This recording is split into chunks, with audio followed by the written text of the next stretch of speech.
very much. Good evening, everyone. I don't know what to say, but I will say this. First of all, when we keep calling them two major parties, two big parties, what does that mean? They're two disrespectful parties that are the same. APC and PDP have always shown that they're the same. The same party with two branches. AP, PDC, PD, APC, they always say it. We are the citizens. We are not slaves. We are citizens. And for people to come out and they're standing here, they're waiting to hear those who say they're going to serve them, and they do not come. That is utter disrespect. And they will sit down and tell us that they want us to respect them. Issue-based criticism. Are you okay? People are dying, you are telling me about issue-based. We should respect people. No, you shouldn't talk to them like that. For what? Is there anybody that is voted to be anybody's grandfather? Or is there anybody that is voted to be anybody's father? Nothing. We sit down, we're very quick to say that I don't know they carry last. But when it comes to governance, we really should be ashamed of ourselves. We sit down and allow people who ordinarily cannot be in offices, and they come and they disrespect us, and we are still calling them two big parties. No, they're not. They're just disrespectful.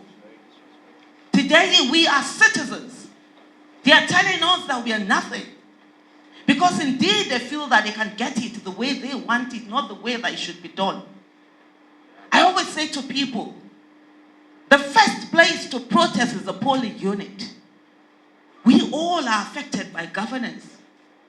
And the people who are supposed to serve us, they walk away with so much disdain. They treat us with disdain. They treat us anyhow. They have the audacity to not show up. PG English, where we say everybody they speak, somebody no fit speak. You say be candidate, you want to be governor. So what did they happen now? So what did they happen? Nobody say anybody speak grammar, you understand? There's something like, not even string this, Pidgin English. Even my grandma where they village, they speak Pidgin English. You can't. You're not ashamed of yourself. The people that put you there are not ashamed, and I'm talking about the APC. I don't care. They will say, oh, you're on DSS, what is waiting to happen? I say, die now, only one die there. And when that die come, that die go happen. People who are inside the house, they know they die. Yeah. Person they work out for say, they know they carry them. How dare? This is not about your fellow candidate. Okay, they get to say a handler is calling. You know, this is the thing. When somebody disrespects you and you do nothing about it, guess what? You legitimize the disrespect. So you give them opportunity to continue to disrespect you. That is why a handler will shamelessly call and say, my candidate will not come if this candidate is not there. Is it your opponent's vote you're looking for? It's the people's vote. And the people must matter. When you do not have respect for the people, you will not govern them. Because you will not give good governance to those who you do not have respect for. We, as the people of Edo State, when we say we know they carry last, indeed we shouldn't carry last. And indeed we must lead the way. We must show Nigerians that those who do not regard us, those who do not have respect for us, we will punish them. No shaky, we know they fear face. Anybody they feed anybody? No. I say anybody they feed anybody? No. Now they will come sit down. Person will come call you, stay for kind, no agree come out, so you go stay for your house. Say you know come for debate. And then they wait, say we go vote them. Let me tell you something. Every one of us, we have a certain power that we never use. We don't talk to people. A democracy without education is a disaster. And that's the thing we're experiencing in this country, most especially in the state. There are a lot of people, thousands now, since in the context of the state, thousands who are not educated. And they don't know what democracy is all about. They have you. I always say to my fellow citizens that the education that we have is not for us alone. It's for millions of others who haven't had the opportunity to be educated. And so we need to break it down. When your pikin no get job, not be wish they do you. Not be your co-wife, not be your stepmother, not be your uncle, not be village people. We don't call village people so they don't tire. They too get their problem for them. It is the fact that the government is not doing the things that it's supposed to do. When there are no good policies, when the economy is contracting, there's no how your child is going to get a job. You suffer, you don't sell ice fish. You don't black, you yellow before, you don't black. Now you don't sell ice, you don't train pikin. Pikin don't go school, don't come out for university, you don't get job. They'll tell you, say, may you go write letter to senator. What you want to concern, you concern senator now.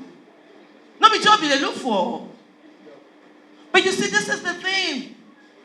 And they give these bad policies that contract the economy. There's so much unemployment. And then they tell you that no, now wish. Which wish now? Which way they look for where you go fly go? You come out for that flight no day. When I myself don't they walk again. You say they wish you. If they look for where you want go, which way they look for you go take Japa for Nigeria.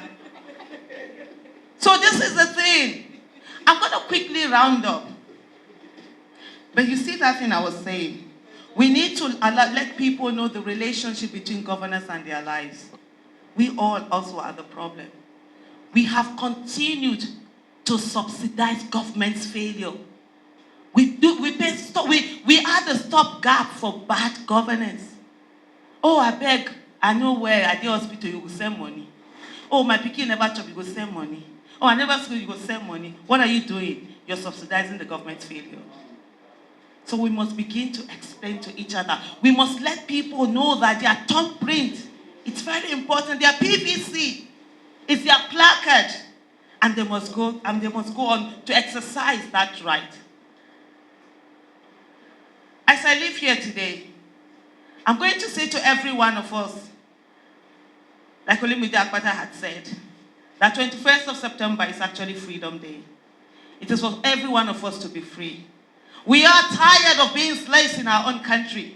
Most of us can no longer go to our villages because we are afraid of being killed. Many people can no longer speak because they're afraid of being killed. You go out there, you're killed in your farm. You can't travel on the roads. The roads are bad. Like I said last, we are the ones that are now carrying last. We see some people who decided, who stood, who voted, who came out, who stayed there and ensured that their votes are counted. They are enjoying the dividends of good democracy, the good governance that they're yearning for. If we want the same thing, we have to stand. It's hard, it's not easy. And let me tell you something. The people that you have, the APC and the PDP, they're ready to give us bad governance. They're ready to suppress us. Their parents suppress our parents. They have suppressed us. We must not allow them suppress and oppress our children.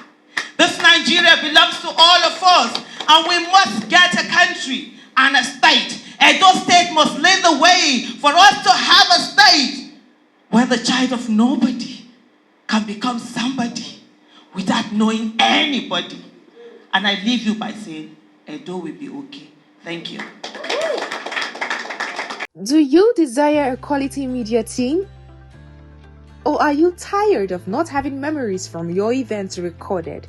Oberland Multi-Choice Media House is here for you. We offer services such as photography and video production and event coverage, news broadcast, graphics design, documentaries, interviews, photo shoot, photo frame, and many more. You can locate us at number 39 Sakpomba Road, Benin City, Edo State, or find us at www.oberlandmagazine.com or send us an email at admin@oberlandmagazine.com, or better still, call us on +39 388 58 62 761 or +234 80 572 10228 or +234 8167 21 0008. Oberland Multi-Choice Media House, making history from your memories.